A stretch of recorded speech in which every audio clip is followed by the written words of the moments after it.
tolerance to ensure the system runs safely and effectively. On the basis of the standard which have been published by IEEE, recommended practice for monitoring electric power quality, the allowable value for the neutral to ground voltage should be less than 3 volt in terms of RMS, or between 10% to 20%. It depends on the system from the phase to neutral voltage if we looking to the transient perspective. So we are looking to two different quantity here, which is RMS and also the transient. So in some cases that we found from our monitoring power quality in several premises in Malaysia, the magnitude of neutral to ground voltage may exceed of the benchmark of the permissible value due to several factors, which I will elaborate a little bit after this. So this is looking to this figure on the left, my left side, the black one is phase RMS phase to neutral voltage, and the brown one is the neutral to ground voltage. We can have a look. There is a spike that occurs in the measurement or in the waveform, where the spike is reached to the 50 volt of the what we call it neutral to ground voltage, which exceed the 10% of the permissible value as mentioned by the IEEE standards.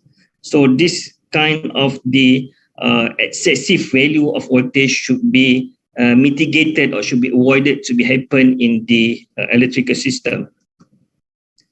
The high neutral to ground voltage mostly occur at distribution part, especially at building. And this event actually originated from the consumer side rather than the utility supply. So when they talk about the origin or the locations of the high neutral to ground voltage, as far as the power quality is concerned, the events happen or occur at the consumer side rather than the utility side.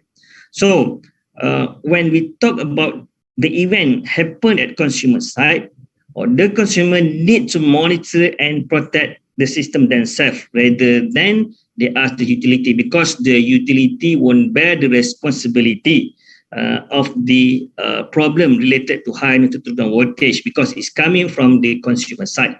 That's why this I'm giving the real or the more intention on give the what we call it assisting the consumer to show that, or to create awareness so that they know this is actually happen from their side, and they have to put some measure to mitigate the high neutral to ground, because the utility won't take the responsibility at all.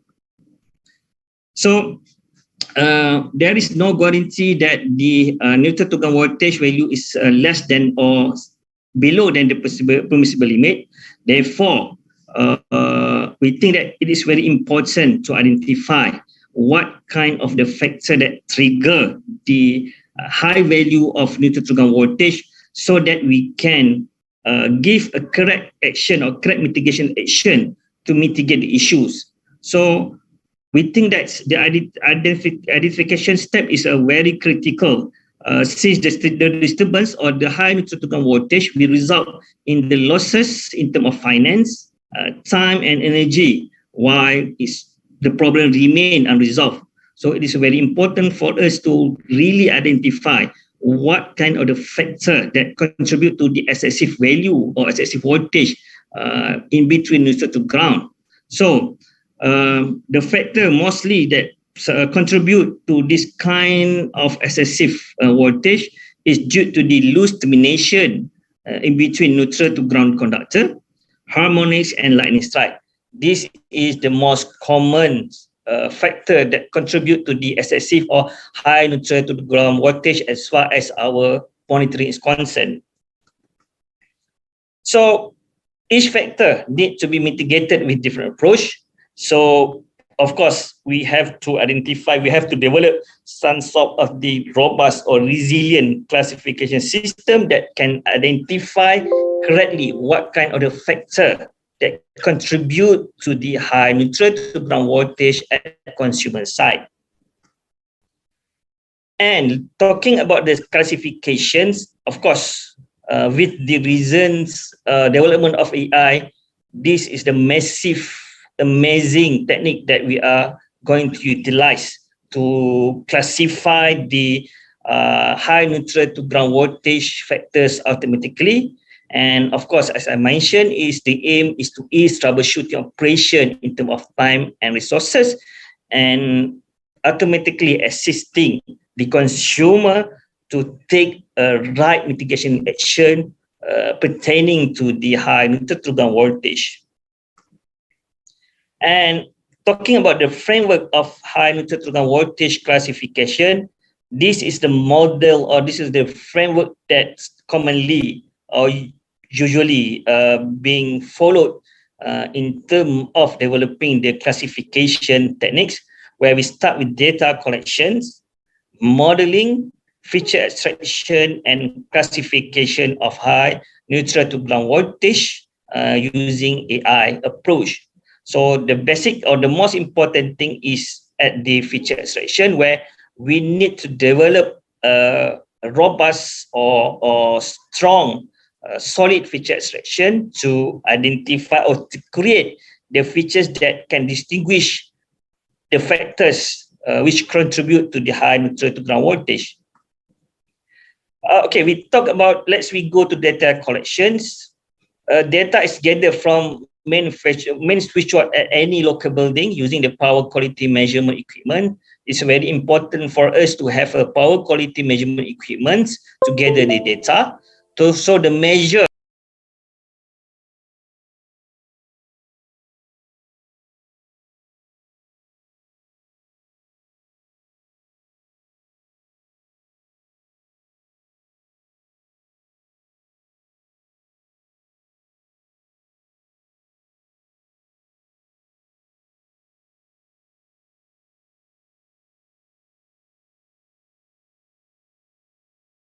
from whatever disturbance, this is the data, this electrical parameter that we need to have.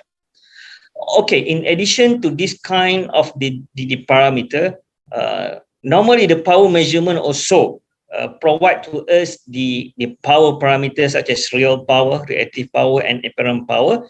And of course, the power factor also can be retrieved from the measurement equipment. But basically, in power quality issue, we are looking on the voltage and current only. Okay. But if we have the power and power factor, is a bonus, okay, but not necessary to have. Okay, this is a kind of example that we have conducted on monitoring of the power quality performance, where we want to gather the data related to the high neutral to ground voltage. This is example of the electrical drawing in one of building in Malaysia.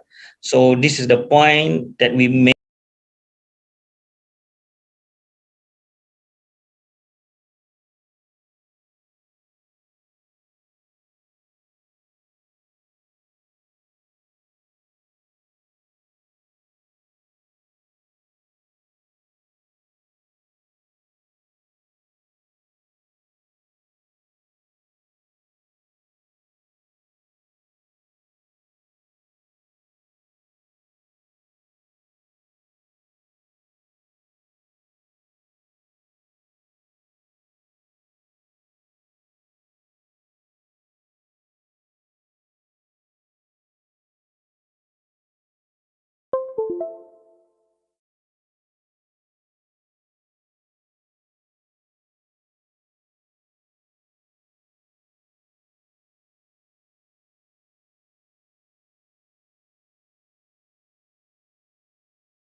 Several building in Malaysia. You can have a look, there is a sharp spike over here. This is considered as the high neutral to ground voltage. And also the second spike, we can clearly observe over here. And same goes to the right side of my right side figure, where we can see that there is a spike 3 or 4 spike that can be, or 5 spike actually, that can be observed, which related to the high neutral to ground voltage. This is unwanted situation in any building in electrical system. Okay, we need to ensure that this spike won't happen in our electrical system.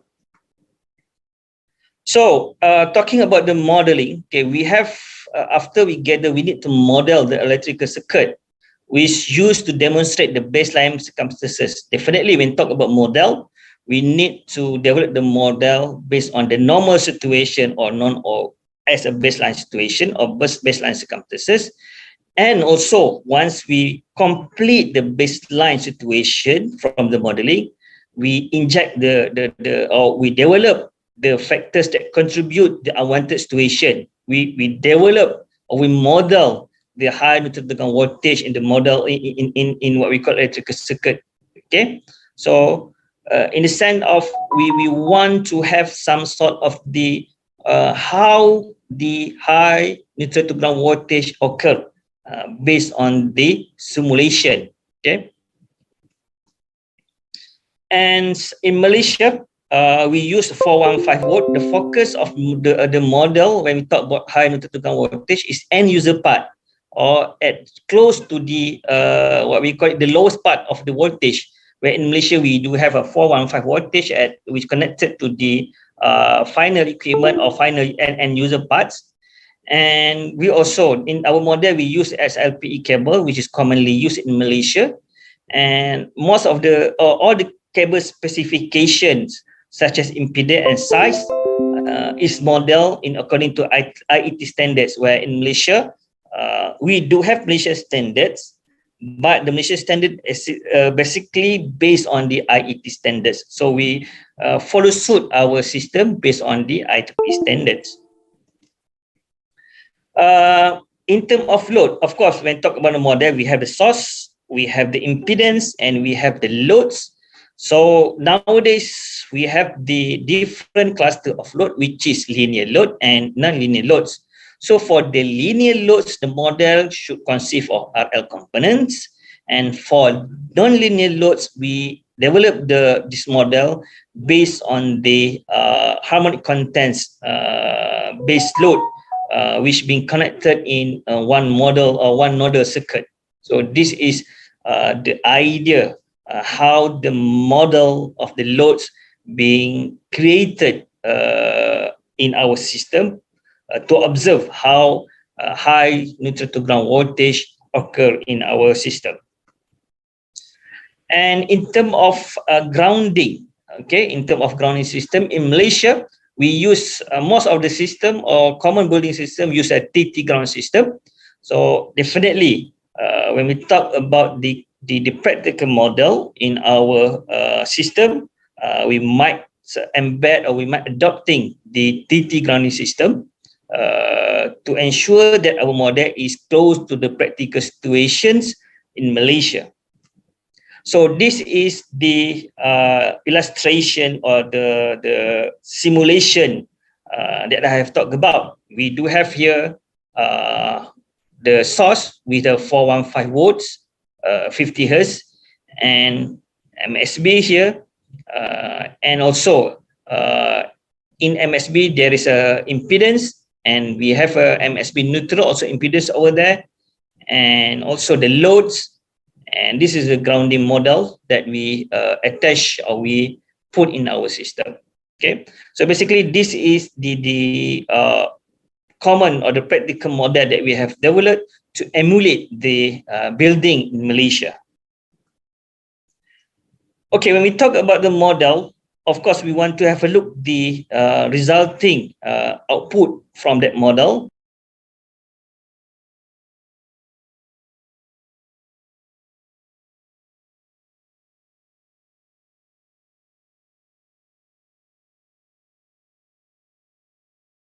To DI ground multiply with the impedance of the grounding. So it's actually based on the model that I have shown in the previous illustrations. Okay.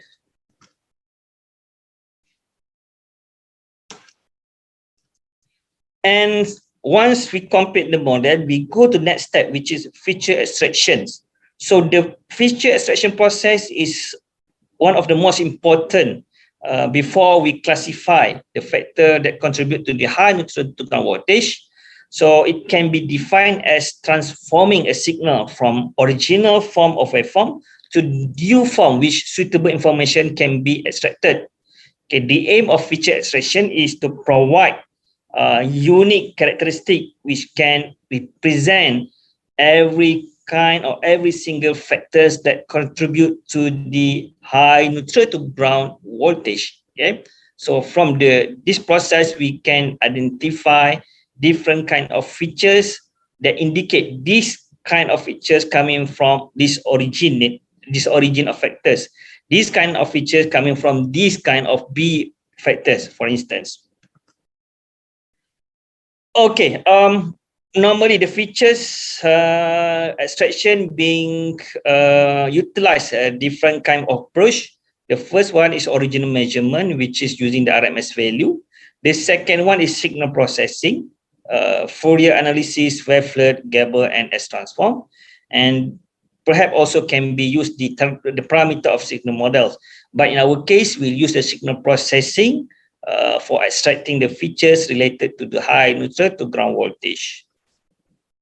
So this is the common, one of the techniques that I mentioned in the signal processing, where we use the signal processing known as S transform, where this is the basic equation of S transform. Y is the output from after we process the signal. Xt is the original signal, and exponential minus t with the all that kind of exponential is representing the S transform process.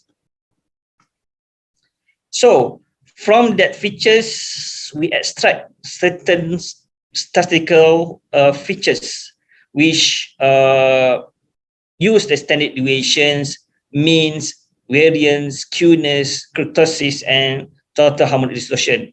Okay, from that particular S transform, we utilize the statistical analysis, and based on the statistical analysis, different kind of parameter from the statistical analysis being derived or being what we call it being used to extract the features. Okay, in this case, I talk about standard deviations, mean, so on and so forth.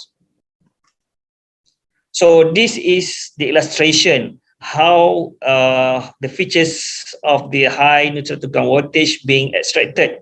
Okay, on my right side, we can see that there are different kind of the what we call it process or output that lead from or originated from the S transform. And this is the output when we cluster from different kind of the statistical analysis. Okay, we have the green represent for loose connections, the red represent for the harmonics, the blue is represent for the lightning. And the last part of the system of the research framework is talking about output processing. So when talk about the output processing or classification part, definitely we have identified that many studies utilize artificial intelligence in combining with the signal processing to classify different kind of the output. In our case, different kind of the factors that contribute to the high neutral to ground voltage. One of the technique that we did use a different kind of technique, but in this keynote, I just share one of the technique that we use is support vector machines, where it construct based on the hyperplane in high or infinite dimension space to map or separate complexity of data that we want to classify. Okay, generally, it use the hyperplane, which comprise the linear and non-linear hyperplane to segregate different kind of the data for classification purpose. So this is the illustration how the hyperplane being used to extract or being used to segregate each class or each factors that contribute to the high neutral to ground voltage. So we have the triangular one, this is represent for the class 2, the rectangular one, class 1, and the circular one is the class 3. So I would like to share some of the result that we have obtained from the support automation to classify 3 different factors that contribute to the high neutral to ground voltage.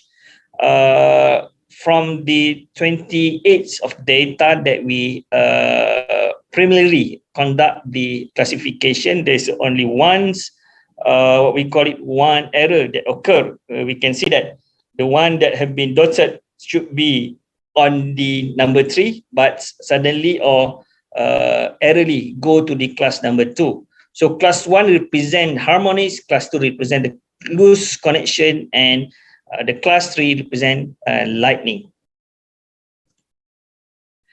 And also, if we're talking about the software side only, it's not really helpful to the consumer to solve or to help them attempting mitigate the system.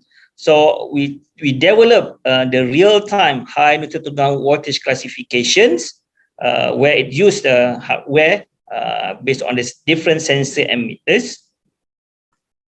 So this is the process or what we call it, the mechanism that we have been work on to classify the different kind of the high neutral voltage.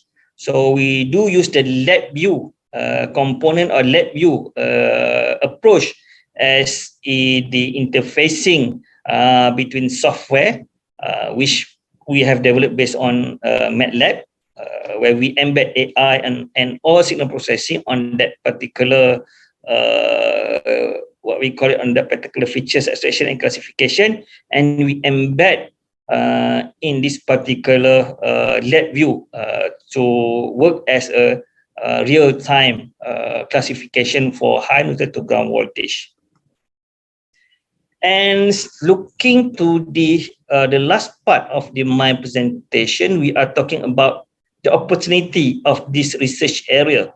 So we are talking about the current model of the power system where we are having the electric vehicle, renewable energy resources, and distributed generation. This kind of the new, we call it new entity, which attached in our electrical system could produce the new kind of factor which contribute to the high neutral ground voltage. So this opportunity for us to look how the electric vehicle, renewable energy, and distributed generation give impact to the high neutral ground voltage. Okay, and we are also talking about the classification tool where there is more advanced signal processing that can lead us to more robust or more accurate or more prominent to extract the features. Please allow me to have a drink. And also the new or different type of AI which can be explored to be used for the classification purpose. And also there is an opportunity for us to develop on the instrument part, where the wireless instrument also is give us more practical measurement process. And also there is some sort of opportunity. We want to make the instrument smaller in terms of size, because when we use the big or some sort of the gigantic measurements equipment, we are facing difficulty to install in a very compact substation, for instance. So there is an opportunity for us to keep or to develop the smaller instrument for monitoring purpose. As a concluding remarks, as I mentioned before, high neutral ground voltage, one of the power disturbance which not being really concerned as compared to the phase-based power disturbance such as voltage side. This kind of disturbance is not considered as a major issue in general, because is only affect to the downstream part rather than upstream part, okay, especially on utility. So nobody or no extensive study have been really look how to assist the user distinguish or mitigate the neutral to ground voltage in their system. However, as I mentioned, the effect is quite troublesome to downstream parties, especially in building owner. So we have found that in some of building, the televisions is not operate because of the high neutral ground voltage. The chip or the what we call it, the robotic system is stuck because of the neutral. So there is a what we call it quite troublesome to the end user when this is happen. And also costs that need to bear by the end user. So they have to spend $100 or perhaps $1 million due to the equipment damage. If we cumulatively assemble all the financial losses due to the high neutral ground voltage, it can reach to the perhaps millions. But there is no one who are really taking or address the losses due to the high neutral ground voltage. And in terms of maintenance, the high neutral ground voltage also could deteriorate the performance of equipment. It reduces the lifespan of the equipment, and the safety issue. The high neutral ground voltage could lead to electrical hazard to the people. So there is no such distinct study which lead to the whether how bad or how hazard the high neutral voltage to the people. But I'm really sure this is potentially create the electrical hazard to the people. Okay, and this identification and classification of neutral voltage part, I believe, is vital. It's quite important to assist the building owner or the end user to overcome, to assist them, and to mitigate the issues so that they can reduce or they can their system or their electrical system perform as what they want. Okay, so with that kind of the concluding remarks, I would end of my presentation. Thank you very much. Over to you.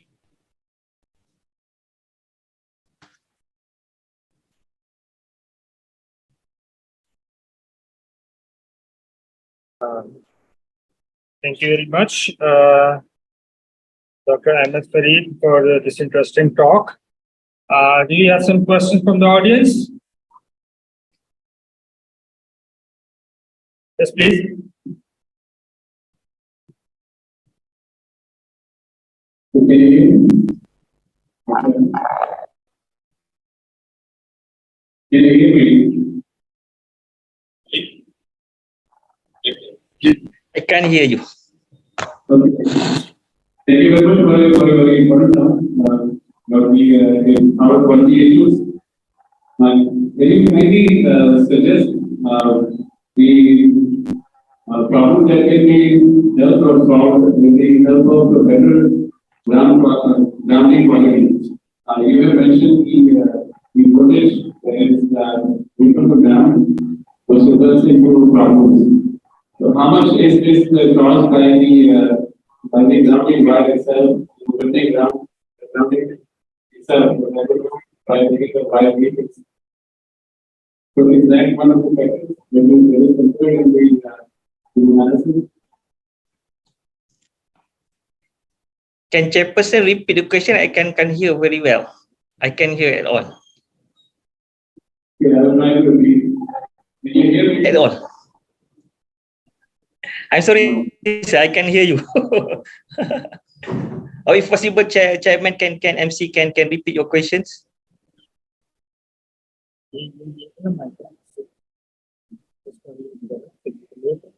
I'm sorry, I can hear you. All right, I think we will contact you later with written question.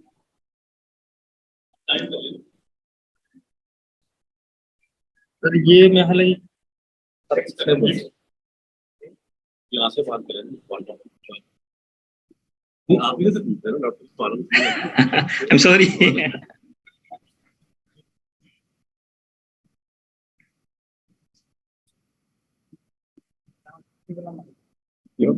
Can you hear me now? Yeah, nice. Okay. Just one quickly question, since we are getting late a little bit in our session. Okay. What is the effect of the ground quality itself when you ground the wire for a building? Because the voltage from neutral to ground is a very important factor that you have considered in several factors. Mm-hmm. So how is that quality affecting your analysis? Okay.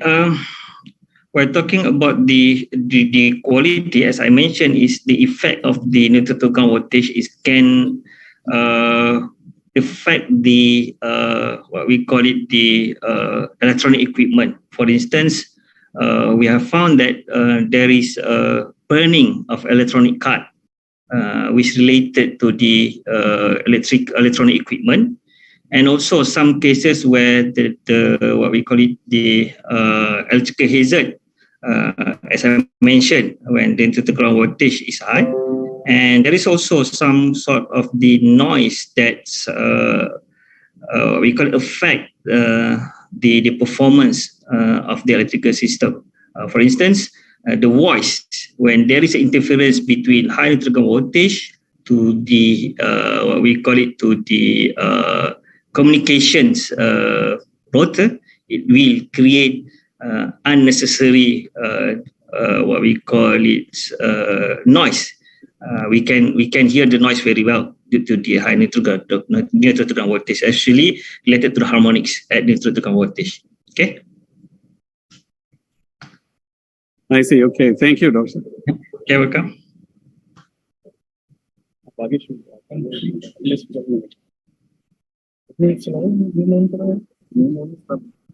Okay, so thank you very much, Professor Ahmed Fareed, for this interesting talk. So now I would like to invite our next invited speaker, Professor Dr. Ahmed Hussain from Karachi, to talk about energy conservation strategies and peak loads management in severe climate countries. So, Dr. Ahmed Hussain, over to you, please. Thank you. Assalamu alaikum. Thank you very much for inviting me. Hopefully you can see the screen now. Yes, it is visible. Very good. Okay. Thank you very much for inviting for this talk. I'm very grateful to the organizers for giving the opportunity to talk about the energy conservation studies and load management in the severe climate condition. Basically, I stayed in Saudi Arabia for a very long time. And I found out that all these countries in the Gulf region, they have a temperature excess of 50 degrees centigrade in summer. So they have a lot of issues for the grid to manage the peak loads and, how to cope up with the requirements of the electricity there. So some of the results we have obtained from the, sorry, can you hear me? Okay. Some of the results that, we have results from the power companies we will be presenting here. And of course, most of the power companies, they express on the energy companies, so energy conservation, so that they can meet up the demand. And most of the problem that occurs is in the peak load. And of course, we experience this thing is very common in Pakistan, that our peak load management is very bad. And the peak hours, essentially, we have to go through the load shedding conditions. But of course, in the Gulf countries, there is no such thing as load shedding. So they have to manage the peak load and they have to prepare their grid and the load management system for the requirements of the grid. So we found out the thermal storage systems and the thermotech, they found out to be wonderful options to control the peak load demands during the daytime. And also the building standards and the other criteria that were put into the system really helped to control the peak load requirements. And of course, we all we have a fear of the fossil fuel will going to end one day, and of course the Gulf countries also realize that. So initially, I remember when I was in Saudi Arabia in 2010. So the electricity bill was nothing, it just was few real, like 30, 40 reals. But they realize people are wasting a lot of energy and don't realize that the electricity they are getting cheaply now will not be so cheap in the years to come. So we started with the energy conservation things, and we started, going to schools also, talking about the energy conservation, shutting off their air conditioner while they're going out, and the drive started like 5 years back, and a lot of money has been put into to make people realize that although you have a lot of oil and you have a lot of other potential, but conservation is important for the future generations to come. So, and of course, there's a high economic growth in the Gulf region and urbanization a lot, and of course, some industrialization taking place also. The energy demand has been increasing for the last many years. So, and of course, the air conditioning is one of the most important, requirement in the Gulf countries. So they use air conditioning most of the time of the years. So essentially, the high energy demand, and of course, because of the water, they have a scarcity of water. So they are also using a lot of energy for desalination. So the requirement is twofold, for generation of electricity and also for the drinking water. So if you look at the different data for the different power companies from Saudi Arabia, Kuwait, UAE, Qatar, Bahrain, Oman, you can see that there's a curve that's showing clearly that the demand of electricity has been increasing over the last many years. And of course, it has increased too much in the current situations. And as the demand is increasing, there are more, shopping centers coming up. There are a lot of industries also coming up.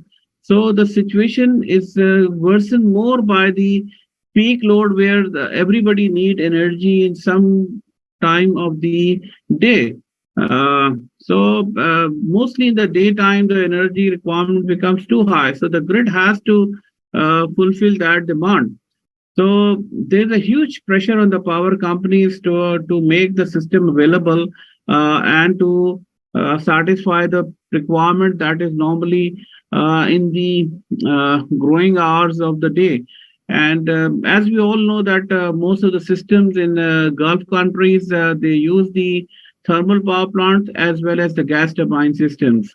So the gas turbine systems usually use air, the ambient air, to be burned with the fuel. And of course, the ambient air temperature is relatively high in Gulf countries. So that also increases the energy requirement for the compressors that are using. They're used to compress that air. So they have to cool the system, the intake air system also. So they have to have an air conditioning system also for the intake air of the gas turbine. So essentially, the peak load demands of all the countries, they have found out it has been increasing, and it has been on a higher demand for the last many years. So there are a lot of predictions about the peak load will going to grow. Of course, in Saudi Arabia, the other Gulf countries, they will be experiencing this pressure. So the Saudi Electric Company, as well as the other companies, they have a huge challenge because of the growth and as in the future, as well as to satisfy the customer, both in terms of power and the water requirement. So if we look at this might be very interesting in the Gulf region, that the most of the electricity is used by the residential sector. So Saudi Arabia, for example, is using 53% of electricity in the domestic sector. So as the Bahrain is using a huge amount of electricity. So the residential pressure is too high. Because they take a break in the afternoon and everybody go home and have the offices are also closed for a few hours, and they go and rest at home. So of course the requirement of electricity becomes too high in the peak hours. So in the daytime, like 12 o'clock until 3 o'clock or 4 o'clock, there's a huge amount of electricity because the residential sector is consuming a lot of, which is much different from the other developed countries or even our countries where the residential load is not too much. We have much higher industrial load. So essentially, because of the commercial utilization of electricity is very high, they have to satisfy the customer and make the electricity available for the residential customer during the peak hours. And of course, they have to utilize their gas turbines to cope up with the demand. So as we all know, the air conditioning basically, costs most of the bill. अभी हमने experience किया कि जी in the winter हमारे electricity bill जो है वो drastically लो आए and but वो थोड़े ऐसे ही आते हैं like 2-3 months and then of course we have वो हमारे जो इलेक्ट्रिसिटी बिल होते हैं वो कई फोल्ड जो है दे essentially increase in size. So we all know the requirement of the air conditioning system. So essentially the air conditioning systems takes most of the electricity. So many conservation studies have suggested that we have to, like we can have a photovoltaic system that as well as the other conventional systems for the system that might reduce some load on the conventional systems of supplying electricity. So the energy conservation studies for the Gulf are like many fold. We have to see that the lifestyle and we have to keep in the mind of the lifestyle of the people and also the usage of the electricity because of the lifestyle of the people is much better than in Pakistan. So they have too many gadgets at home for washing, utensils or plates. They have machine, of course, washing machine we all have. So mostly they have the automatic washing machines, and even they have their air conditioner in the kitchen. So the amount of energy used on the lifestyle also is very causing a lot of demand. And of course, if that's not available, that creates some distress in the people. So we have to think about the satisfying condition as far as the cooling system is concerned. So a lot of attention has been given both in the design of the buildings as well as the other methodologies so that we can have an efficient HVAC system so that it utilizes a less electricity so that it could reduce the energy consumption. The Saudi electric companies have grown over the last many years, and of course, their grid size has now become very large now. So, and it keep on increasing. So they have tried the daylight saving, but daylight saving has not affected a lot. It's not resulted in a good advantage as far as the in some studies done in Kuwait, it was done, but it's done. The result was not too encouraging to reduce that. So, of course. There were some methods suggested like good housekeeping, energy use, improvement in the measure of the energy flows. Of course, that has resulted in a good possible saving. Most of the buildings now in Gulf countries, they have a building management system. They call it BMS, which measures the temperature at different places. They also have a sensors in all the rooms, so they can see that where it is occupied or not. If it's not occupied, if there are no people in the room, the air conditioning will be shut off in that room. And of course, it regulates the temperature 24 hours. So essentially, the building, the savings is, has improved a lot. So that improvement in terms of the building management system and having a better equipment, higher efficiency motors have really resulted in the power saving. So huge investment have been done over the last many years to have this thing. So of course, we all understand that the afternoon hours are much prone to peak load. So essentially, this is something has to be given attention. So load shifting is one of the options that we can shift the load, like by maybe we can have a different tariff charges in the daytime and also in the evening, so that we discourage user don't use their higher power consuming equipment in the daytime, like washing machines and the other things, so they can use it after peak hours.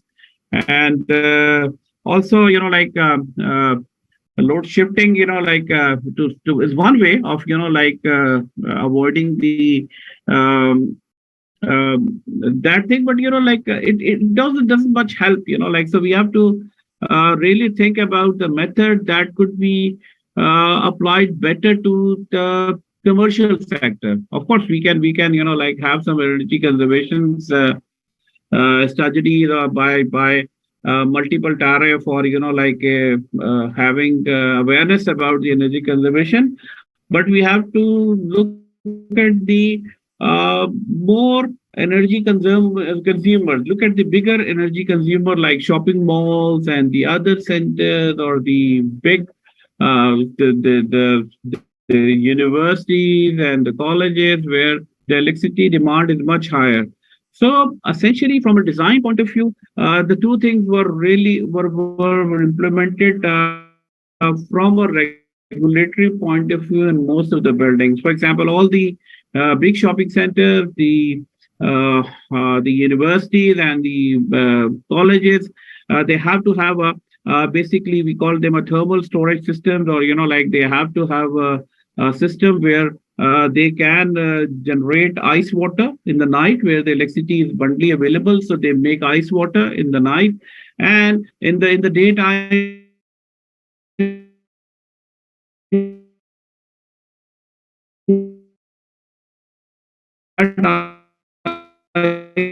ice water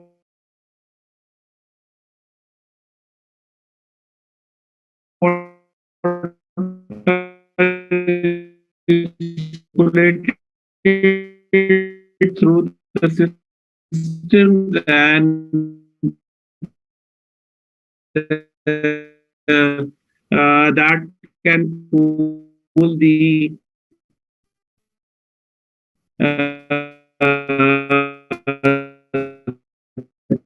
can cool the system. So essentially, most of the universities, they daytime mentioning. So if used coming to the so that the building, they are well insulated, so that the inner the temperatures are maintained easily, and there is no heat conducted to the outside. So probably in Pakistan, where the temperatures also are huge in the Sindh part, and the of course in the Punjab, so the Punjab areas, they have to have an insulation on the outside wall of the building, so that the heat conduction from the outside to the inside of the rooms is minimized, so that the temperature could be maintained. So that is something has to be done. And also, we have to have a smart system. So we need to see that how the people are using the electricity, and how we can use the intelligent method to reduce the peak load demand in a certain time frame, both in the industrial sector and as well as the residential sector. Okay, so there are a number of electric companies. They have come with a billing code, and they essentially guide the building constructors to follow some standard, so that unless they follow that standard and they have a certificate of the proper insulation,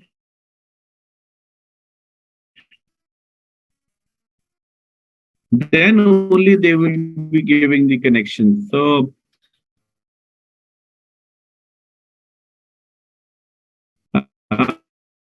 that is applied also to the hospital system. Otherwise, they don't have the cold thermal storage systems. They are not given any electricity connection. So that is something has been incorporated in the system through the legislative requirements. So all the shopping centers or the business centers that coming up or the bigger buildings are coming up, they have reduced the cost from a point of view of the legislation. Also, there's a standard organization, they accommodations, and they make sure that during the constructions, all those standards are followed. Otherwise, there are a lot of penalties on the builders, as well as they found a lot of recorrection has to be done until they're given a clearance. So, of course, the Ministry of Water and Energy, they have done a lot of efforts for the energy efficiency in the government sector, load management programs. Also, there are the price systems. For example, if you reduce your energy bill by some margin, so you are given, some reduction in your bill, as well as the energy manager certification has been done. So they have to go through some process, and they have to understand about the energy conservation method, and all the industries in Saudi Arabia, the Gulf countries, they have to have a person called energy manager. So that energy manager has the responsibility to keep the bill of the electricity in control, and of course, he has to develop the strategies to reduce those bills. And of course, the star system, I also see in Pakistan, now the star system is now available. We know this is a 3-star machine, this is a 4-star machine. So of course, for a consumer, that is become very easy. He knows that this device has a high efficiency motor, so it will consume less electricity. So, such star systems have really helped in the market to the consumer to easily identify the devices that consume lower electricity. So, of course, there is a King Abdulaziz City for Science and Technology. They basically do a lot of work with the Aramco, the other SAPIC. There's a company, big companies. So essentially, they all put up what is the bigger boy, because it has a huge amount of reserves of money because of the oil exports. So essentially, they put a lot of money in the energy conservation methods, and of course, they spend a lot of money on the awareness about the energy conservation. Similarly, the Kuwait Institute of Scientific Research, they also are working with the government bodies and the other bodies for construction of green buildings, improving the codes of construction so that energy conservation is incorporated from the design. And also the prepaid system of electricity, small operation of air conditioning and lighting, smart grids, and of course, if you look at the Qatar company, there are other Oman, and all companies, they are working to lower the energy use. Of course, the renewable sources are now being coming up because of the concentrated solar system. They are also incorporated system. So essentially, now that the work is done, that all the electricity is not generated through the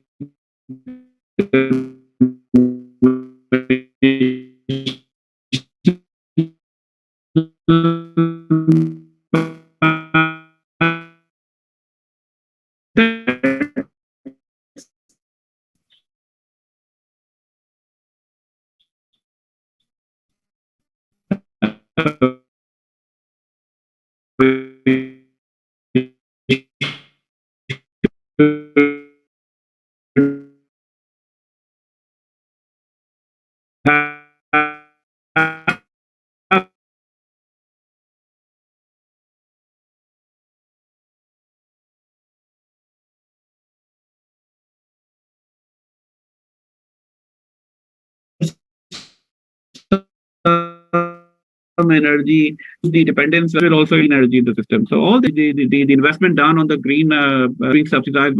So in the conclusion, we can say that of course we have bills. So help us in having our dependence on the expensive oil and thermal systems. So that's all, and that just summarizes the different efforts that have been done in the Gulf countries, and I hope this might be some. I'm able to throw some light on this area. If you have any questions or any comments, I will be very glad to listen from this august audience. Thank you very much.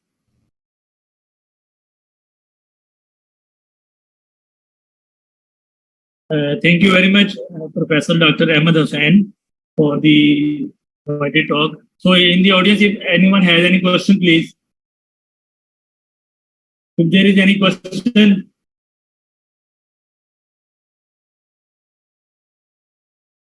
yes. So, Lal.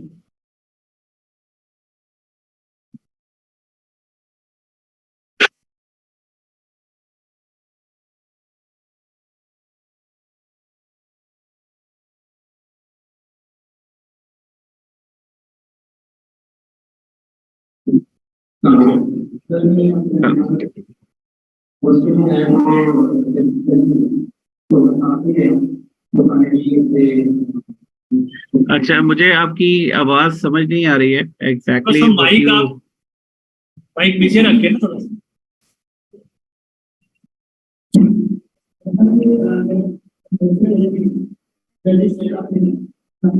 आप इनका सवाल repeat कर देंगे जरा, मुझे क्या पूछ रहे हैं? आप क्वेश्चन दोबारा बताएंगे जरा।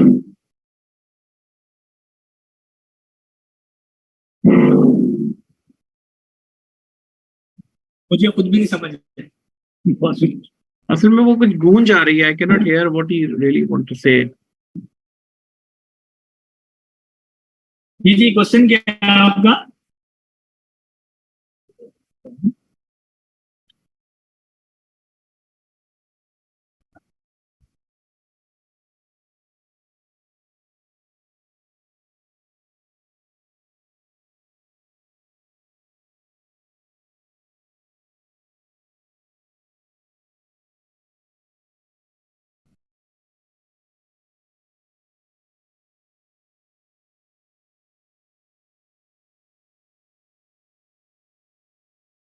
अगर आप इनका सवाल मुझे पहुंचा दें तो I will be like happy to answer that.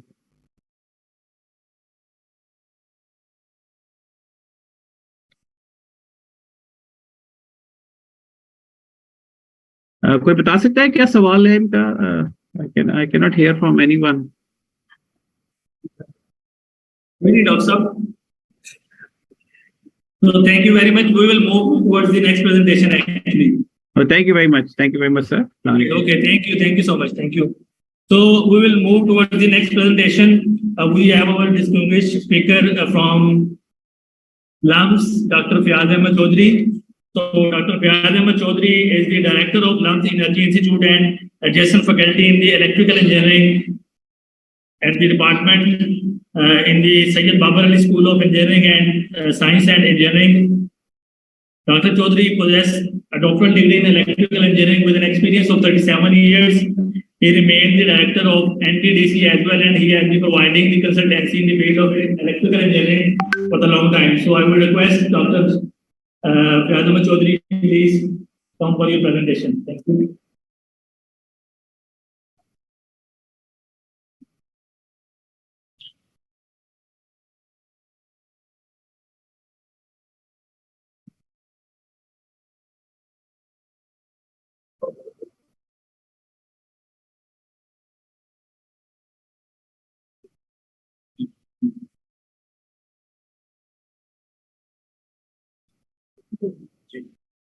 मैंने वो शेयरिंग करा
Assalamu alaikum, everyone.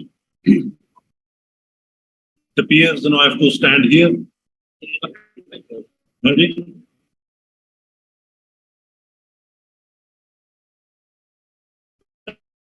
Anyway,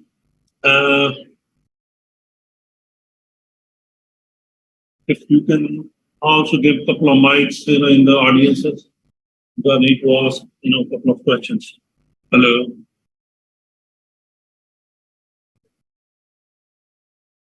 Anyway, I think this is better because this is not working for me.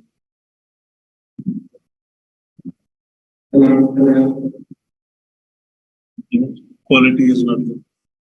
Am I audible? Good.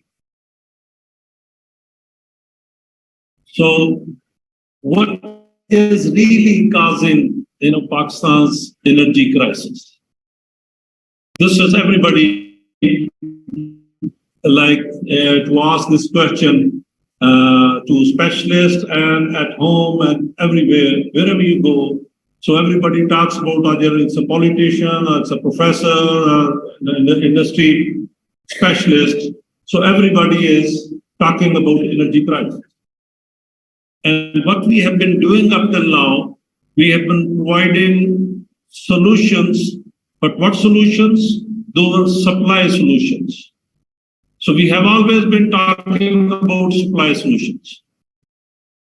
So if the electricity is needed, so you need to put up a plant, so you need to select a technology, either you worry about the energy mix. So everybody, we are, in the industry or in the institutions that are responsible for planning and execution of the electricity business. So they talk about supply solutions. So this conference are few of the people, the thought process for the few years now. The thought is of energy, if you keep on doing the same mistakes that we have been doing for the last 30, 40 years. So there is no stoppage. There is no really realization that what are we really getting into.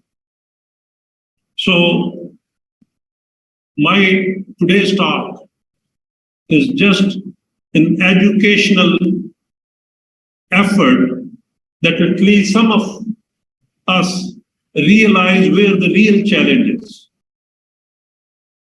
So now where the real challenge is, who thinks that our energy mix is a challenge for us?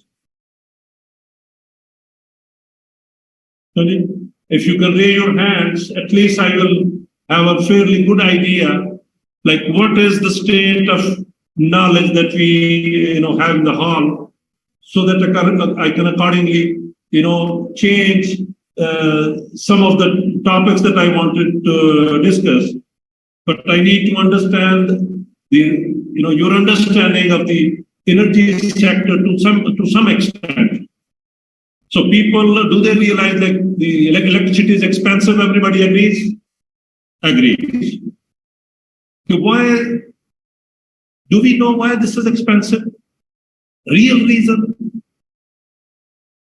why this is expensive? G. So again, even Professor Saab is, providing me the answer with a supply solution. The problem doesn't lie where we think the problem is. But this is very, very important to understand. that everybody among us, and of course, even few years, because I had the chance to work for WAPDA and NTDC.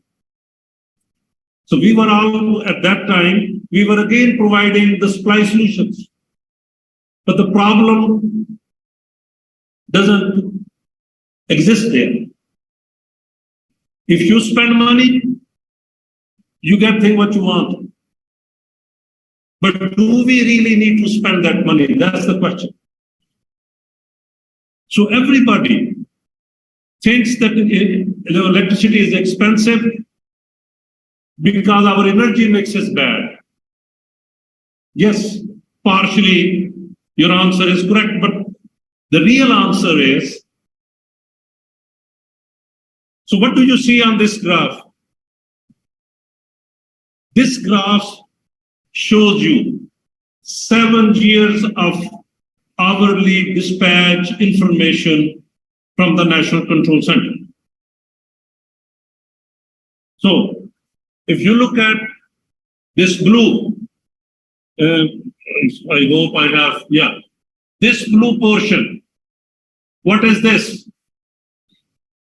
Here we are talking about winter of 16-17, and we are going up till 23, winter of 22 and 23. So what is this? This is the served demand each hour. So almost 7 years of information is plotted there. So what we really extract, from this one is this.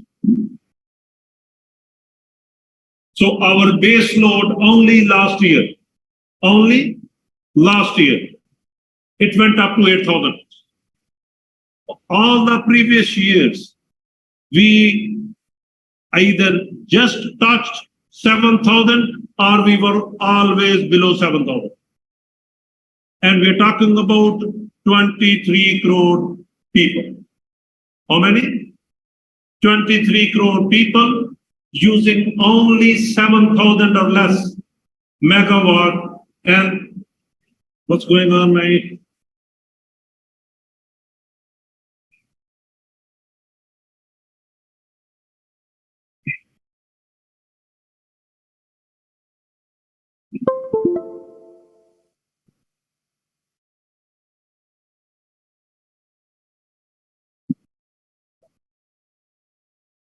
ये कुछ button भी power का button बंद कर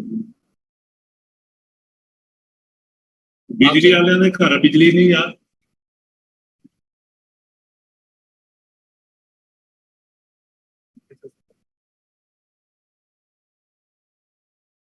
anyway let me I think I didn't speak so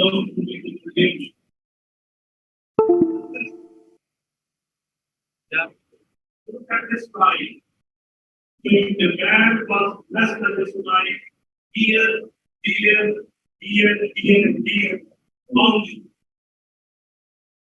only. We touched 8,000 last year. So, what does this tell you? For 4 months, this demand did not increase for 4 months of winter. So this is November, December, January, and February, 4 months. So this data does not tell a lot. This is the actual dispatch information from the National Power Program. So, what is this demand? This is the daily variation. From 8,000 we touch 12,000. So the number is 12,300. This is what the peak that we serve during that 4 month period.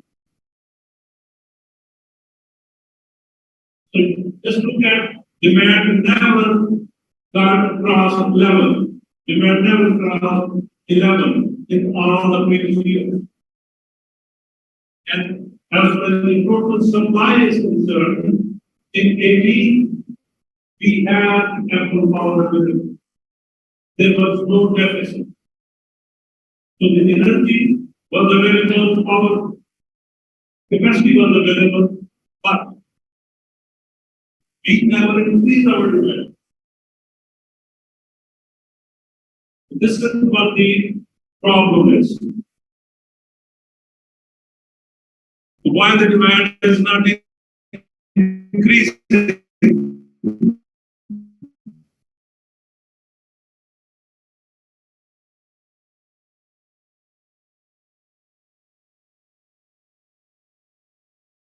So the problem is not increasing, and we keep on building new power plants. So if you buy a bike, why do you buy a bike? Because you need to transport 2 passengers at the most legally. But you can always transport as many as you can, but legally you can only transport 2 people from one point to another. But then your family grows and your requirements grow. Sometimes you try to buy maybe a Suzuki car, So passengers may be now 4 people. Our maximum 5 people can be transported from one location to another. Because your demand increased. So you accordingly arranged appropriate vehicle for you. But if your demand does not increase, and you say, oh, I need to transport few people from point A to point B, this is my daily routine, let's buy a bus. So naturally the bus will cost more, and the utilization factor of that particular bus, if you only transport 2 or 4 or 10 passengers on a daily basis, that is not enough to recover the cost of that bus that you spend money on. Now, why did we need a bus? Because on each day or on certain days, this bus will be fully utilized. So there is a justification that let me buy a bus because on each day or at least in 4 or 5 days in a year, I will be using this bus. But 98% of the time, my loading level on that bus is less than 10% or 15%. So no matter how much fare I increase, which will become unaffordable, but still you will not be able to recover that cost as a capacity payment because that fare is your capacity payment. So I'm trying to give simple explanation what has happened in the energy sector and what is happening now and where we need to take the control in our hands. So 12,000 winter. So the only generation that you needed, assume that your demand throughout the year stayed the same. Pakistan garmi aayegi, assume that. So how much generation you would have installed to serve this 12,000 megawatt, which was all the year before 6-7 years, it never crossed a level by the way. So you will install maybe 14, max 50, so that there is a redundancy. If some power plant goes out of service, fuel is not available, at least you have some sort of additional generation available to serve that demand. Now, the plant factor that we call means the loading factor of that particular plant will be pretty high, so you will be able to recover money. Capacity, which is your capacity payment and the energy payment, that when you will start producing that electricity. Now, what happened in 2021 summer? The demand was higher, but we served this demand. How much? 24,564. Exact number. we supplied this number. So the demand was a bit higher. If you look at this orange or yellow, whatever that color is, so the demand was higher, you never supply that demand. Why? You always do rotating load shedding of those feeders, and the customers connected to those feeders who do not pay.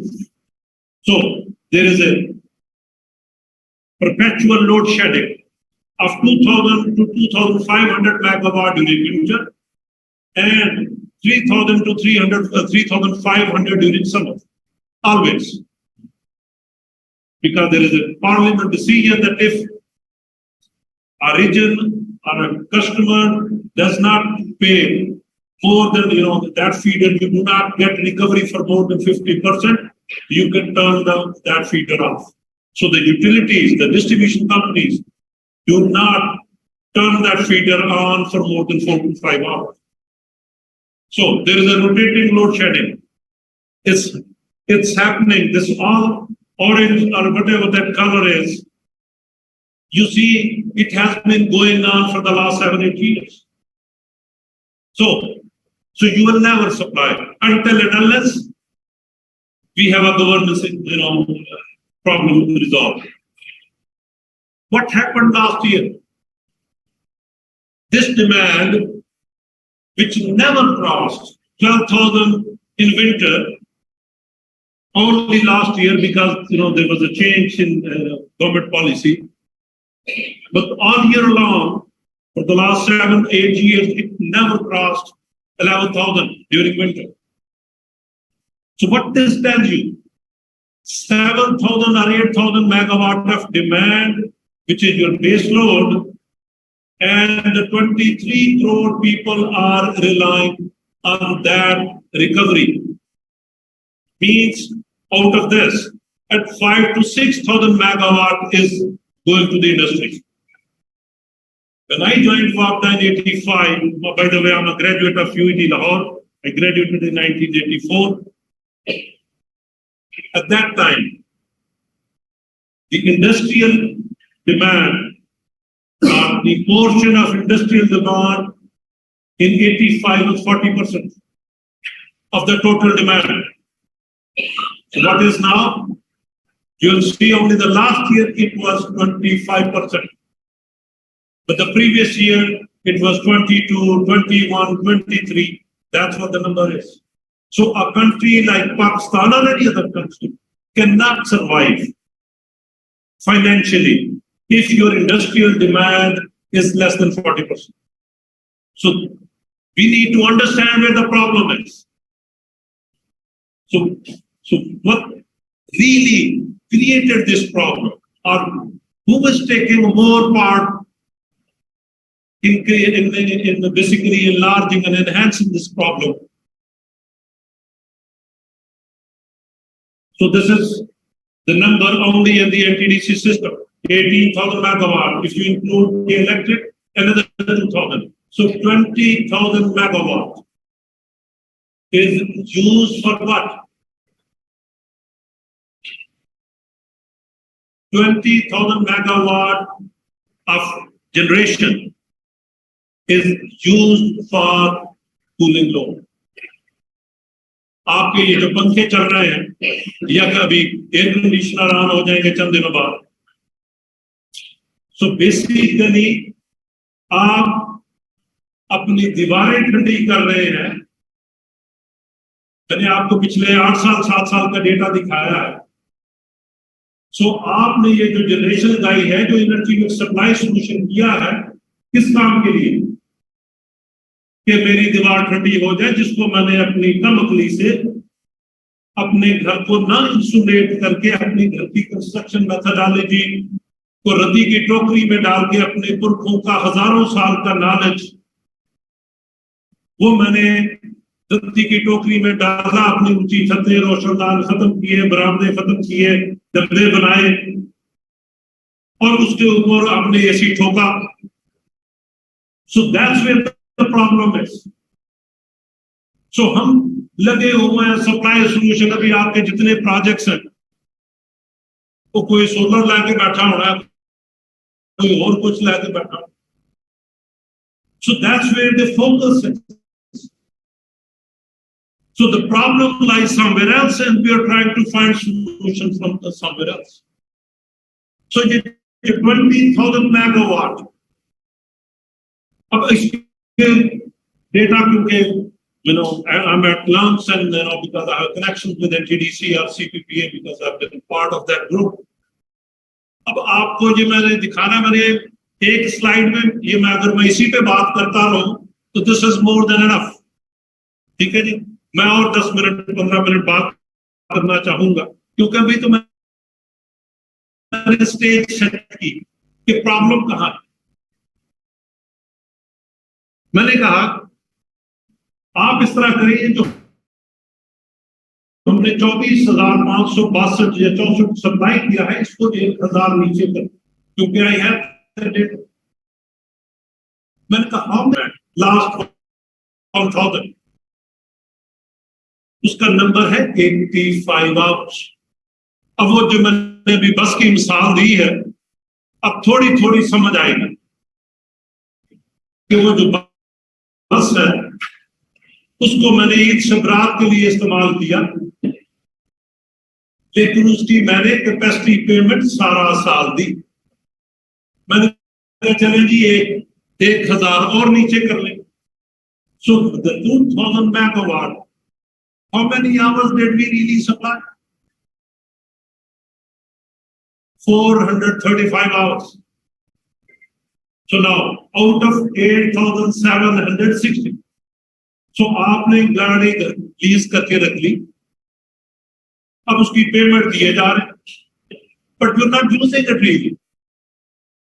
So how much investment is required to put up a 1,000 megawatt plant? Capital and its operation cost. ये 8,000 megawatt 8,760 hours के लिए. तो ये इसी actual data है. There is no cooking at all. Actual जो dispatch information है वो वाला डेटा. मैंने कहा जी अगर 1,000 मेगावाट में अपनी डिमांड कम कर लेता मैं कंजर्व कर लेता या अपना घर ही ठीक बना लेता how much would I save as a country. पता ये चला उसकी जो एनुअल कैपेसिटी पेमेंट है सबसे सस्ते प्लांट की $124 million a year. एक दिन की ऑपरेटिंग कास्ट is $3.6 million. एक घंटे की $150,000. And for 1 year, if you operate it during summer, because summer में ही आई है ये demand, otherwise तो demand थी नहीं. $921 million. The total savings we could have done was 1,045 million. तो आप एज ए कंट्री नाक रगड़ रहे हैं इस 1 बिलियन के लिए सबके आगे. But as a country, what we are doing, we are wasting that energy very casually. So $1 billion जिसकी मेरी इन्वेस्टमेंट एंड ऑपरेटिंग कास्ट उसका हमें ध्यान ही नहीं. हम बनाए जा रहे हैं DHAs and barriers and whatnot. And घर के जो डिजाइन है वो लाल ईंट सारा दिन गर्म होती है. पहले मैं अपने घर को ओवन बनाता हूँ फिर उसको ठंडा करने चल पड़ता हूँ. सर्दियों में मैं क्या हूँ बाहर में बैठ के किलो खा रहा हूँ धूप में. Temperature is very good but inside the home कंबल दो क्योंकि आई फील कोल्ड. सो सर्दियों में हमारा घर सर्द और गर्मियों में गर्म और फिर कहें बैठ के हम कॉन्फ्रेंस कर रहे हैं एनर्जी कंजर्वेशन की not realising where the problem is. और उसके लिए फिक्स के लिए हम क्या कर रहे हैं क्या कौन से प्रोजेक्ट्स हैं क्या मटेरियल की रिसर्च की हमने. हम उसको सप्लाई किए जा रहे हैं इलेक्ट्रिसिटी. और मैं इसको इसकी एनालॉजी की एक बच्चा है वो जिद करता कि ये बात मुझे खिलौना दे दो वो डेंजरस है उसके लिए. So will I, as a parent, will I buy that khilona for it? No. So हम क्या कर रहे हैं? सो हम अपने लिए गलत खिलौने बनाए जा रहे हैं या लिए जा रहे हैं, नॉट रियलाइजिंग कि क्या हम ओवरऑल कंट्री पे क्या इसका इम्पैक्ट। तो जो कंट्री पे इम्पैक्ट था, तो मैंने अभी सिर्फ 1000 मेगावाट का बताया, अभी आ जाएगा वो भी नंबर। अब ये हमारी जो घरों का जो डिजाइन है, जो काज है इस प्रॉब्लम के, हम और आप मिलके 53% of your country's demand belongs to that domestic sector. Total 53% of the demand. और उसकी हमारी जो एनर्जी जहां इस्तेमाल ही नहीं हो रही वो है इंडस्ट्री, और अगर हो रही है तो बहुत कम हो रही है। So we need to increase that demand, industrial demand. अब ये हमारा साल का एक एनर्जी पिछले 7-8 साल से का जो डेटा है, तो 2013 से लेकर आप कह रहे 22 9 years की इंफॉर्मेशन है। So this is the total energy produced in the country. Only last year, आप ये देखिए, in 2018, we had all the power that we needed. So demand was how much? 119 terawatt hours. 122, 19 and 21 in the next 2 years. Our capacity payment in 2018 was $418 billion, billion rupees. 418. किसमें? 2018 में हमने cell वही की है, almost around 120 terawatt hours. But 2020 में हमने $850 billion की capacity पे। So we kept on increasing our generation. बसा ले गए, सवारी बैठी नहीं। So this is really the problem is. तो जो आपके सर्कुलर डेट में वो जो 400-450 बिलियन रुपीस जो ऐड हो गए, वो बिकी तो थी नहीं, तो वो कहां चले गए? वो या तो उसका तरीका है आप टैरिफ बढ़ा दें, और कितना टैरिफ बढ़ाएं टू रिकवर दैट कास्ट। तो ये आपने जो सर्कुलर डेट है वो प्लानिंग स्टेज पे ही इंट्रोड्यूस कर दी है। तो हम कहते हैं जी वो जी एफिशिएंसी खराब है, पखा ठीक कर लो, ठीक है। अब थोड़ा बहुत हम पुरानी मिसाल है कि ऊंट के ऊपर से अगर आप छाननी उतार लें तो उधर पार होता हो जाएगा। So that's not the case here. So we need to really think what really went wrong और corrective measures accordingly लेने अपने ज़हन। अब ये देखिए, अब ये भी अगेन एक्चुअल जो हमारा डेटा है पिछले 2011 से ये डेटा है। आप ये सर्दियों की डिमांड है और वो गर्मियों की डिमांड है, वो डाइवर्ट किए जा रही है, वो एक्सपोनेंशियल है। सो क्या कोई कंट्री सरवाइव कर पाएगा financially if this is going to stay our behaviour? कि ये जो हमारी गर्मियों की डिमांड अगर बढ़ती गई, जो कि मैं किसके लिए इस्तेमाल कर रहा हूं, because I build my house wrongly, so मैंने एक कंट्री पे एक्स्ट्रा बर्डन डाल दिया जिसका मुझे इंतजाम करना पड़ रहा है। अब ये देखिए, अब आपने जो हमारी रेलवे इंडस्ट्री ने जो इम्पैक्ट किया उसके नंबर्स ये सामने लिखे हैं। हमारी सर्दियों में जो डिमांड होती है वो अराउंड 8 टेरावाट आवर्स, एक महीने में ये 8.5। तो मैंने जैसे कहा सारा एज्यूम कर लो सारी सर्दियां, तो हमारी जो ओवरऑल बिक्री होती एनर्जी की वो 100 टेरावाट आवर्स के करीब होती है। 8.5 होते 14,000 में लगा के बड़ा अच्छा बिजनेस करता है। लेकिन क्या हुआ, मैंने तो बिजनेस 18 में, 19 में, 20 में कितना किया, 20 टेरावाट आवर्स का एडिशनल। मैंने वो जो जनरेशन कैपेसिटी लगाई 14 की बजाय मैंने कहां लगाई 36, 37, 18 में, आज वो 42 हो गई।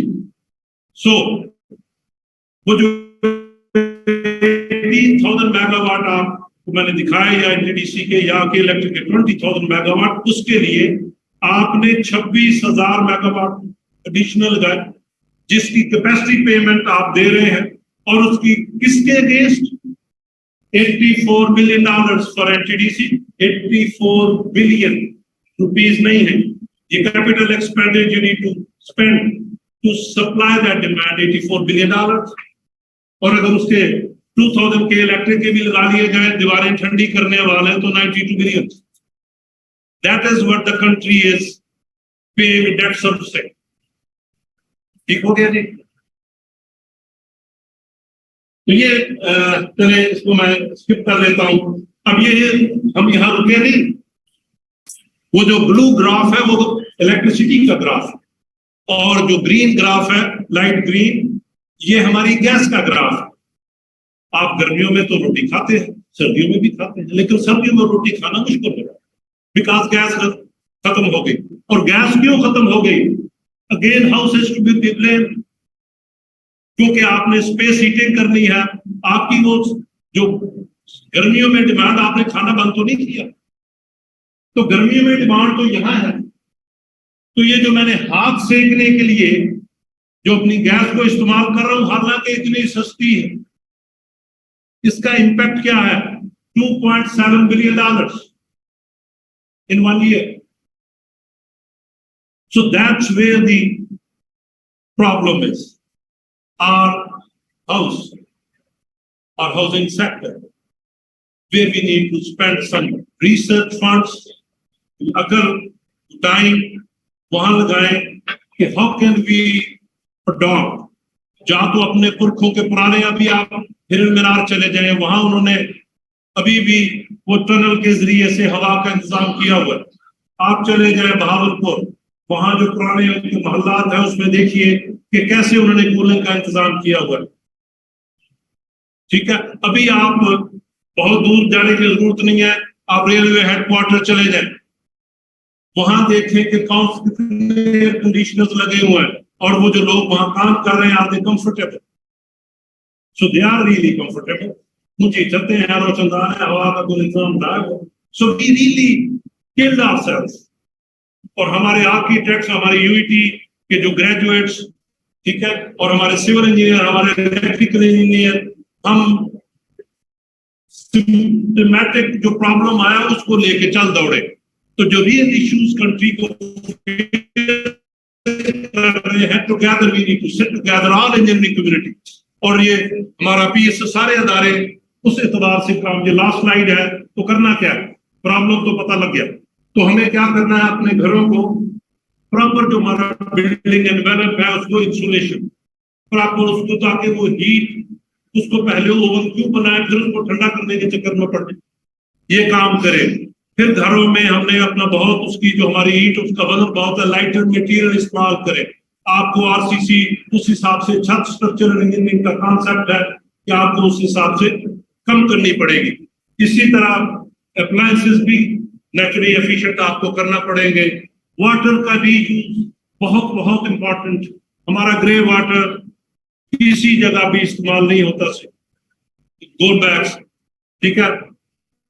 घर की ओरिएंटेशन, सूरज कहाँ से निकलता है, कहाँ ग्रुप होता है, सबको पता है, सूरज सवेरे शाम अपनी जगह नहीं बदलता। So can't our housing societies, urban planning, can't we even orient our houses properly? उसकी कटेगी कैसे करेंगे, और कितने हम जबरदस्त उसकी हमारी कटेंगे। हाँ, हमारा जो जितने भी ये कमर्शियल प्लाजा, वो आपको 4 मल्ले का प्लाजा है, वो 3 साइड से बंद है। लेफ्ट साइड प्लाजा है, राइट पे प्लाजा है, पीछे प्लाजा है, सिर्फ सामने से खुला है, वहां शीशा लगा हुआ, सोड़ा लगता है। And we made this plaza 100% dependent on air condition. And look at the overall country के ऊपर इम्पैक्ट कैसे चल।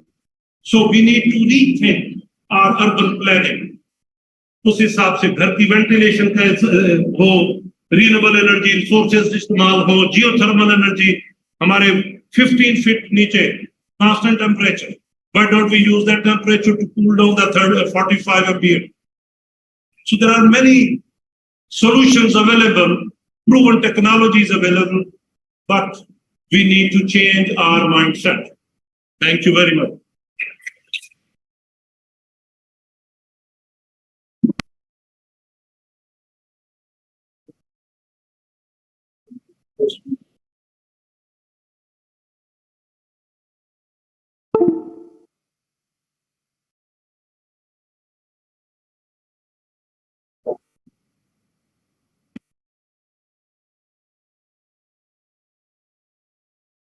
Thank you very much, sir, for your nice presentation. So now we will move towards the next.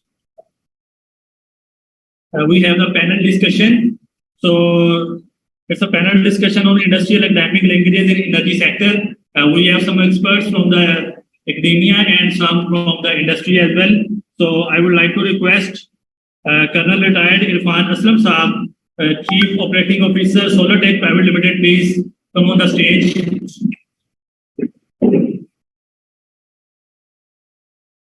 Then I will request Mr. Fahim Ashraf, Vice President, Pakistan Solar Association. Please come on the stage for the panel discussion of industrial dynamic linkages. I will move forward to request Mr. Babar Zaman Gori, CEO, Telkits. Please come forward. Stage. These are our experts from the industry side. And then I will request Professor Dr. Muhammad Qasim, who is a professor in mechanical engineering, and he has vast experience in the solar energy sector. Then I will request Dr. Ehsanul Haq, Associate Professor in Metallurgical and Engineering Department, UT Lahore.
Thank you very much for your time and your time.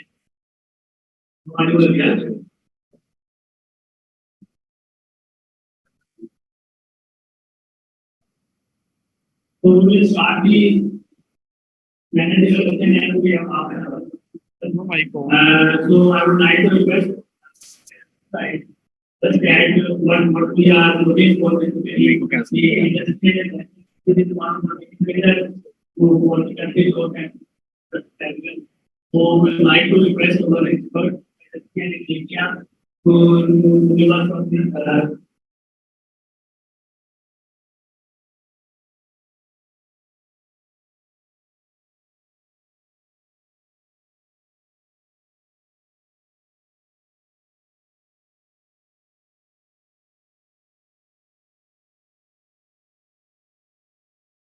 Better prepare students for ensure the work and the needs of society. I request the government to give us so you have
level, especially at industry level.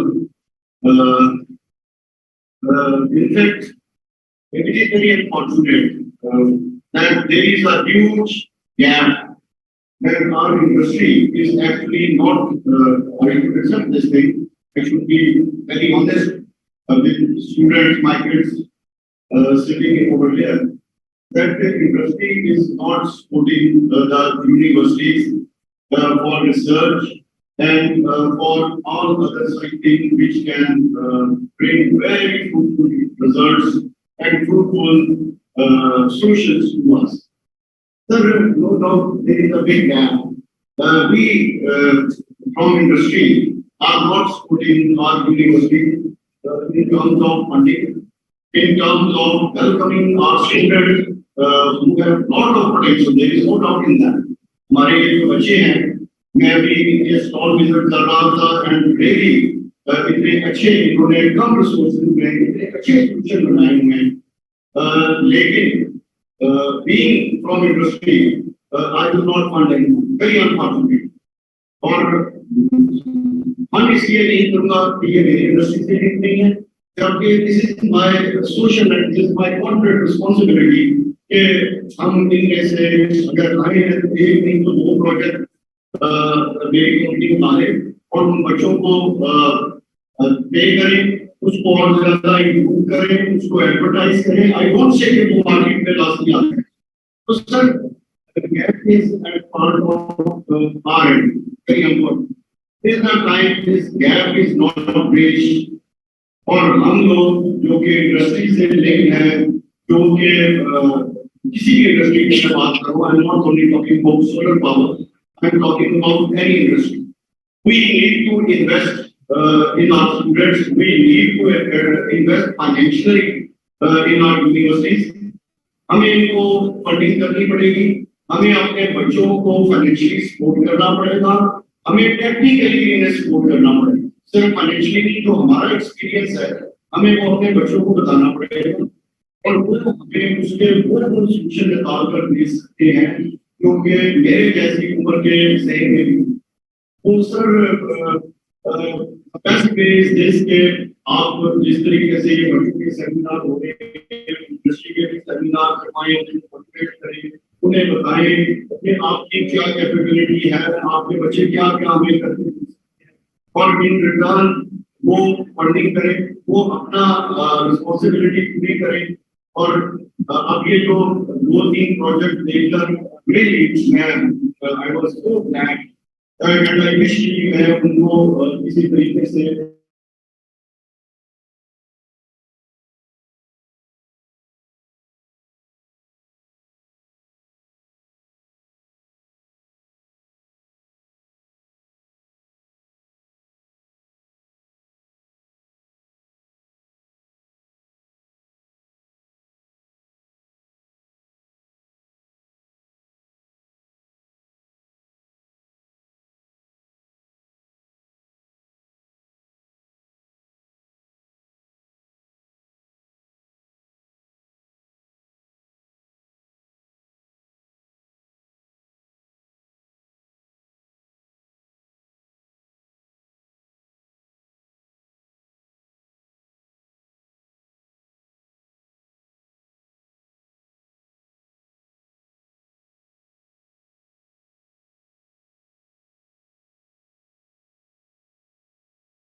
हमारे जो students हैं, ठीक है, जो category है वो basically जो भी कैश स्टूडेंट आता है वो चीजें वेरी इंपॉर्टेंट.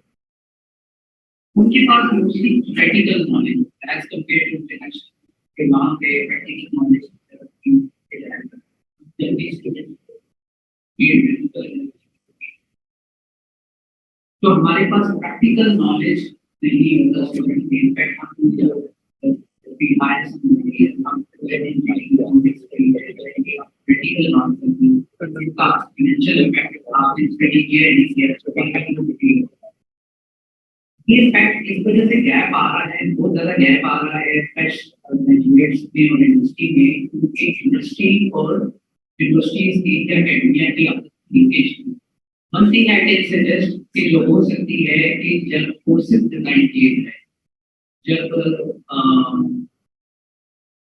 एकेडमिया के जो भी कोर्सेज वगैरह होते हैं